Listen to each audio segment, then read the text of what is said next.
रतन टाटा किती visionary leader होते आपण बोलतोच, परंतु त्यांचा एक प्रसंग आहे ना, तो अक्षरशः लक्षात ठेवण्यासारखा आहे. टाटा स्टील एक मोठं मर्जरचं डील करत होतं आणि त्यावेळी मुथुरामन त्याचे एमडी होते आणि डील करण्याच्या शेवटच्या दिवशी अजूनही वाटाघाटी चालल्या होत्या आणि रतन टाटा आणि मुथुरामन दोघांमध्ये काही डिफरन्स ऑफ ओपिनियन होते. आता मुथुरामनांनी रतन टाटांना फोन केले, मला वाटतं ते एअरपोर्टवरनं कुठेतरी चाललेले होते.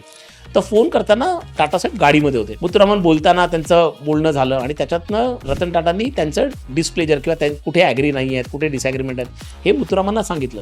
परंतु सांगताना शेवटी ते काय म्हणाले, look Muthuraman, I am not very convinced about this, पण जर का तुम्हाला जर का करायचं असेल तर तुम्ही करा, keep me out of it. आणि असं बोलून झाल्यानंतर फोन कट झाला.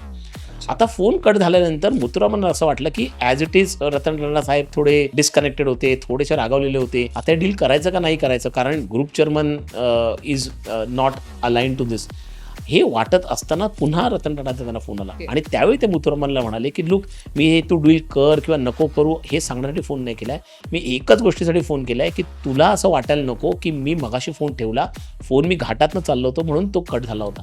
तुला जो डिसिजन घ्यायचा तो तू घे, पण मी केवळ हे सांगण्यासाठी क्लॅरिफाय करण्यासाठी फोन केला. दिस इज पॉवर ऑफ लिडरशिप. तुम्ही दुसऱ्यांना आपल्या टीममध्ये किती डिसिजन मेकिंगसाठी वाव देता आणि कशा प्रकारे ती नर्चर करता आणि त्यांना किती व्हॅल्यू करता हे रतन टाटांकडनं खूप शिकणार आहे.